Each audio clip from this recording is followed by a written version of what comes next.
Welcome to TV on TV. I'm State Representative Tommy Vitolo. You're watching Brookline Interactive Group. Today is Thursday, December 7th, and we have a great show for you today. Don't adjust the dial.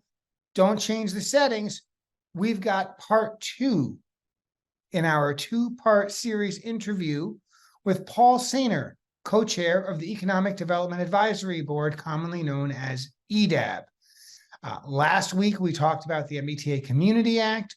We talked a little bit about development. This week, we're going to get more into the details of what economic development means for the town, what it might look like, and some of the mechanisms to get there. But it's a meandering interview with an old friend, and so who knows how it's going to go, in fact. Before we show that interview recorded just over a week ago, as always, I do want to get through the news. The United States Department of Commerce showed that gross domestic product, GDP, increased at 5.2% during the third quarter of 2023. Inflation has also fallen to the lowest level since March 2021, both good economic indicators. Speaker of the United States House of Representatives Mike Johnson and Senate Majority Leader Chuck Schumer are currently debating a top-line number for spending on overdue budgets for 2024. In recent days, Republicans have backed off their request for steep spending cuts. Senator Tommy Tuberville, a Republican from Alabama, has released his hold on hundreds of military appointments. These positions have been left unfilled for several months as Senator Tuberville protested the Department of Defense policy of reimbursing service members who seek abortions but live in states where they are banned. The Massachusetts legislature passed a fiscal year 23 supplemental budget this week. Supplemental budgets are tweaks to the additional budget. This sup included $250 million for the shelter system for new arrivals, directs money to school districts facing increased special education costs, and funds hundreds of state workers' negotiated raises. Last week, the state co-hosted a clinic that helped more than 1,700 migrants in the emergency shelter system take steps toward employment. Governor Healy announced the state is on track to meet its climate goals by 2025, but that the largest tranche of emissions reductions must happen in the next 6 or 7 years. Brookline Select Board Chair Bernard Green announced the town will take down the Black Lives Matter sign that has been up in front of Town Hall since 2020. This comes after the Select Board adopted a new sign policy requiring that any sign on public property must be approved by the Select Board. Newton police arrested a man who crashed on Newton Street in Brookline, finding over 1,000 pieces of stolen mail in the trunk of the car. Folks, that's the news rundown of the week. Stay tuned. We're going to flip over to an interview pre-recorded, the second half of an interview pre-recorded with Paul Sainer, co-chair of Brookline's Economic Development Advisory Board. See you on the flip side.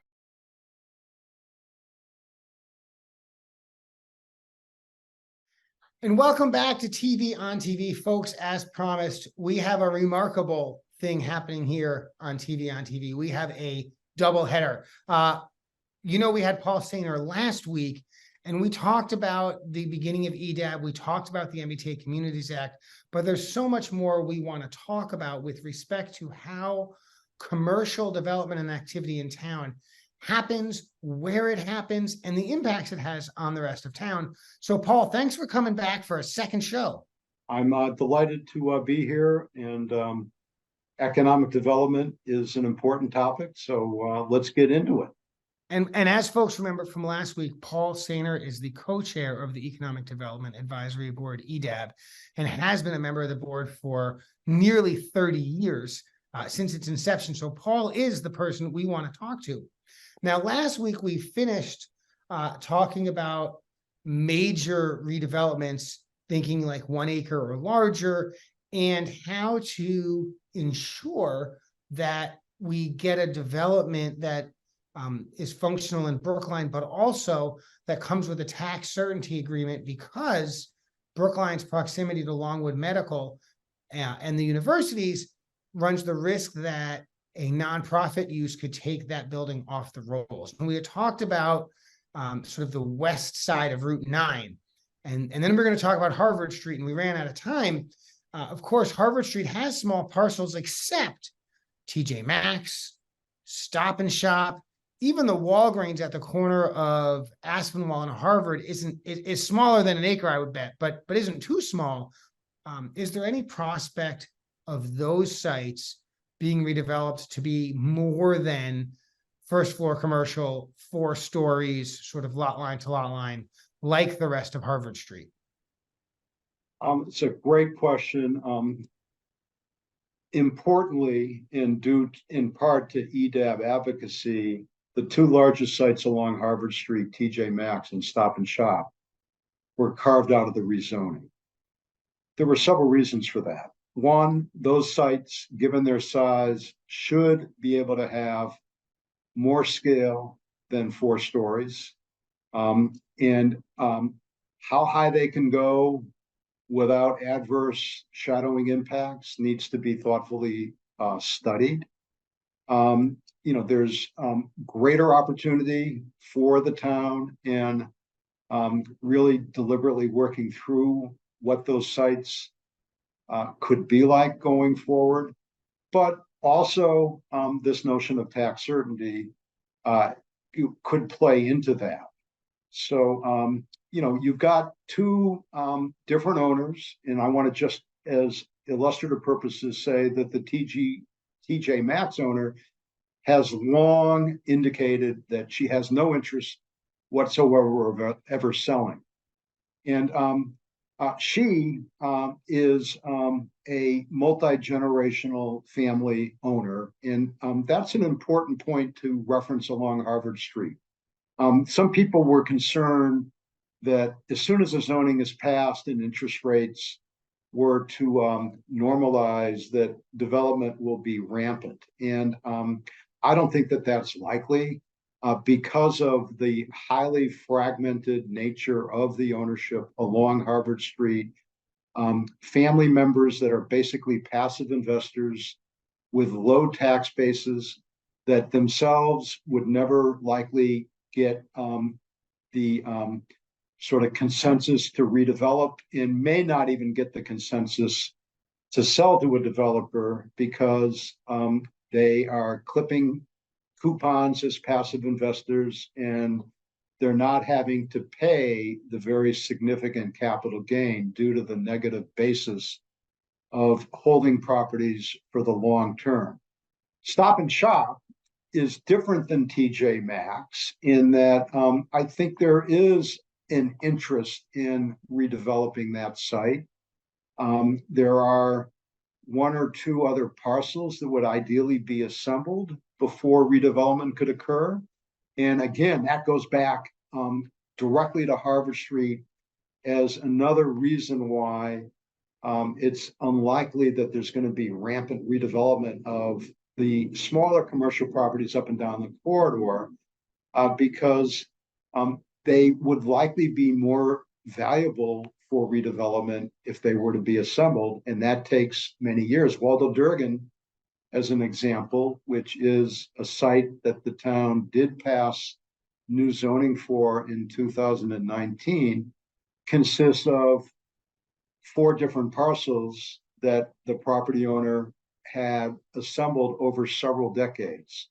So it will take time for most sites along Harvard Street to be redeveloped. Stop and Shop might be the exception. You asked what might go there. I think that it's more likely than not that we're talking about mixed-use redevelopment with a multifamily component. Multifamily is more financeable. It's less risky. We've got a tremendously strong multifamily market here in Brookline, which Harvard Street attempted to address, and more importantly, which the MBTA Community Act regionally has attempted to address. So one can't be certain what the resultant development at Stop and Shop would be, but I would be surprised if it wasn't mixed use. with a very significant replacement modern grocery store at that location. Now, I want to think a little bit about multifamily and what that means. When we say multifamily, I think what we actually mean is a building with some number of apartments or condominiums in it. It doesn't necessarily mean that the housing is designed for families to live in, is 3 bedrooms, right? Or so on and so forth. And it's not just the bedrooms, it's also the parking. I think in general, families with children tend to want to have more cars in their family than, say, a single person who's 27 or a single person who's 77. Is there a conversation or theory about what kind of housing could be at the Stop and Shop site or somewhere else on Harvard Street as opposed to anywhere else? What are the implications for taxes? What are the implications for development, for housing of different shapes and sizes? And should the town put its thumb on the scale and try to get to a particular outcome? Well, as you know, the MBTA Community Act can't sort of narrow the uses of multifamily housing. So a developer could do, family, multifamily, both rental or condo, could do age-restricted senior housing, could do, smaller studio units. Nothing is precluded. EDAP has several active multifamily developers, not in Brookline, on its board. And we had a lot of conversations about what they saw over time might be developed. And the conclusion that I drew from those conversations were that you're going to have a variety of housing, and you're going to have housing that tends to not require as much parking. So there was a lot of concern amongst those that were initially opposed to Harvard Street that all we're going to end up with are what we've seen redeveloped in our smaller residential zones, our T and our F zones, which have tended to be very, very large units. The larger the unit, obviously, pricing is based upon square foot, the more expensive. And those units tended to have at least 2 spaces per unit, in part because up until recently, that's what the town required as a minimum for parking in the transit-oriented parking district.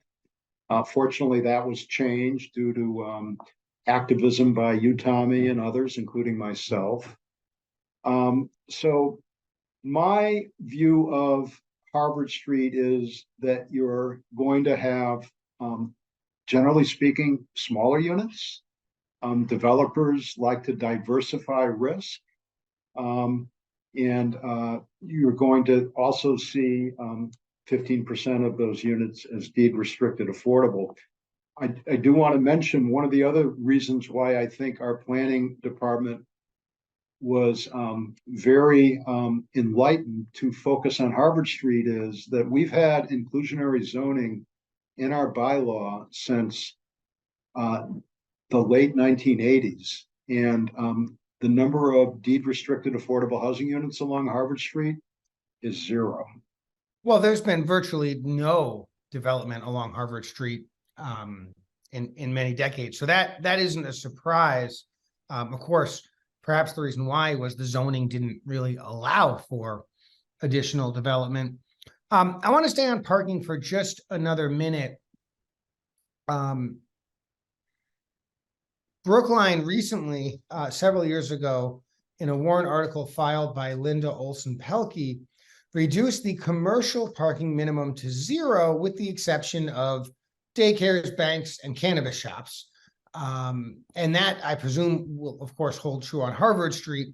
There is a parking minimum for the residential, but there are also plenty of parcels on Harvard Street that are not corner lots and don't likely have an alley. They're not especially deep.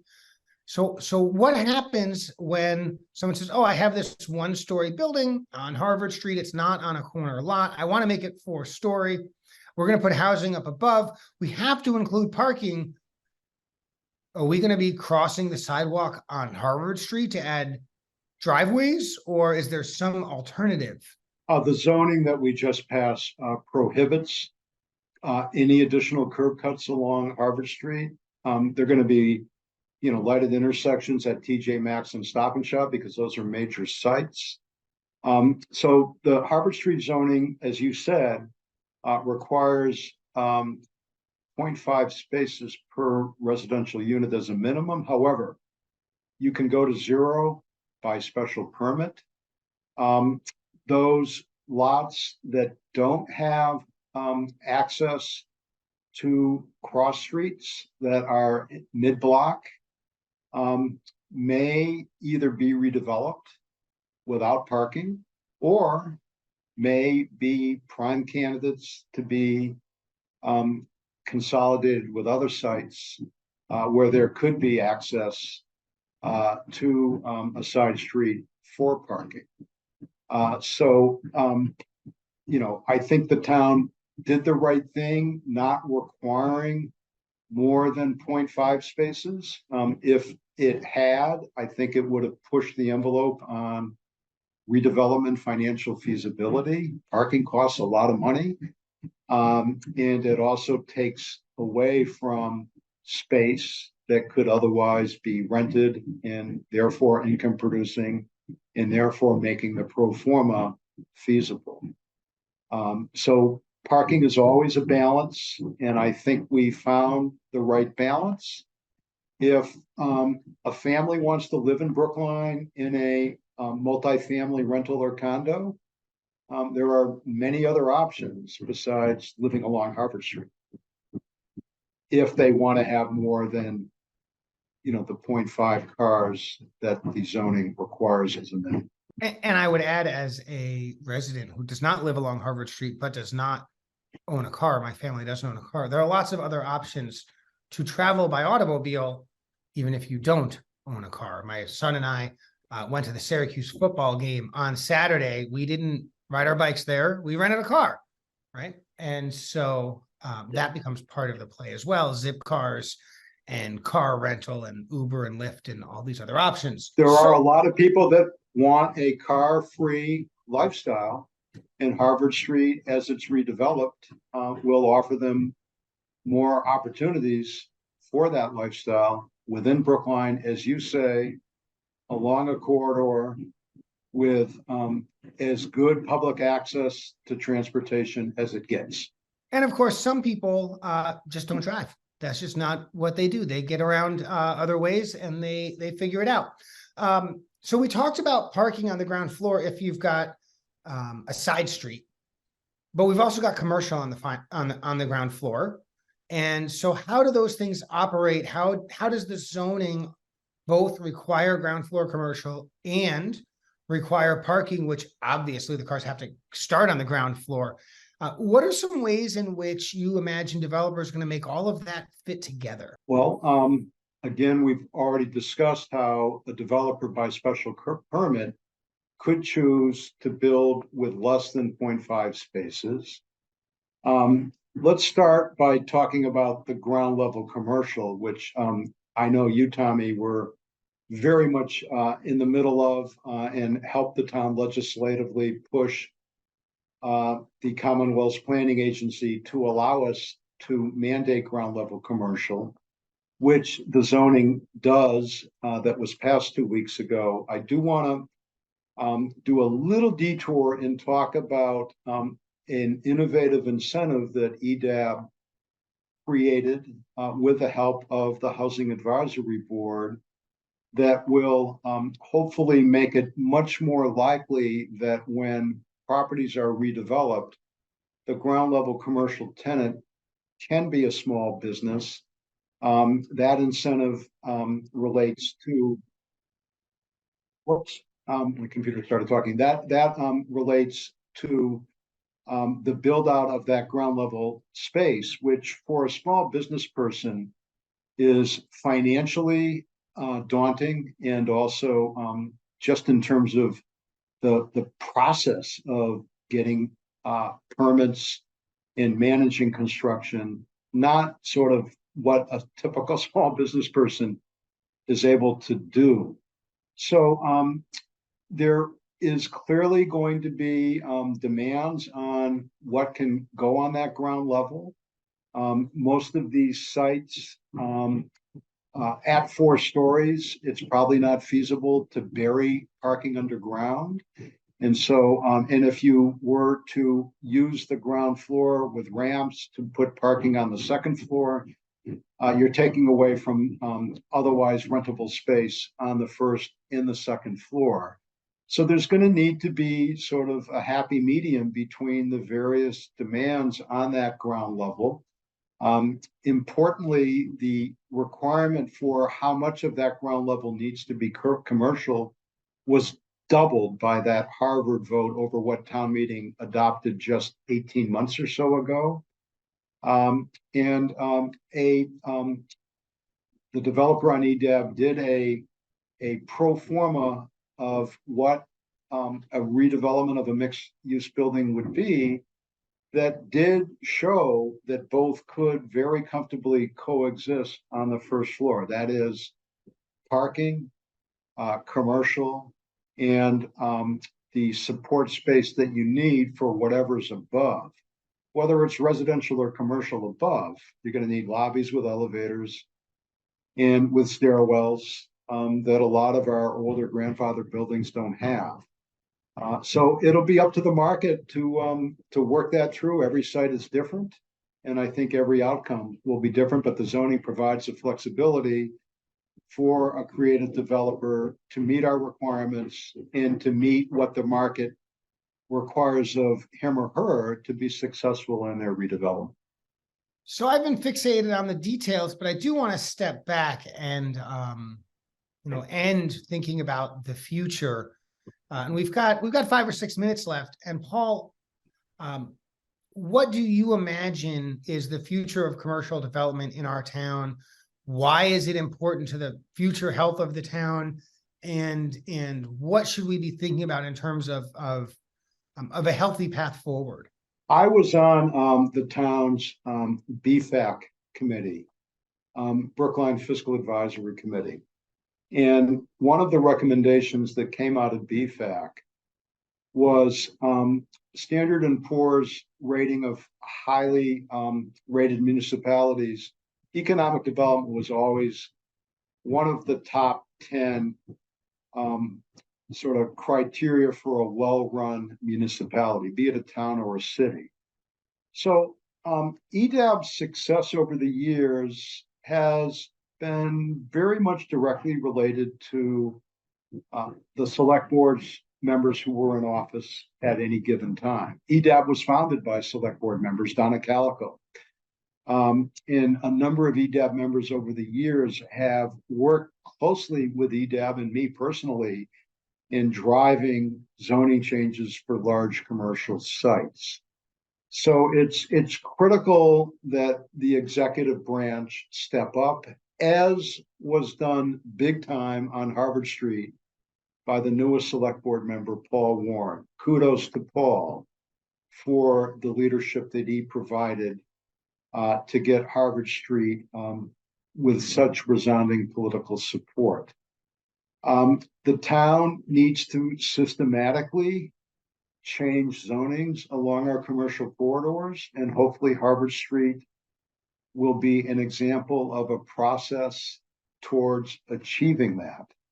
That's really, really important. We can't go another 18 years without rezoning our commercial corridors. Again, those were prioritized when the last comp plan was done. We need a vigorous, highly professional planning department, which fortunately we have, and we need a very active group of citizens who are members of EDAP with their professional expertise in the fields of planning, architecture, finance, transportation, helping the town determine what its appropriate commercial and economic development strategy is.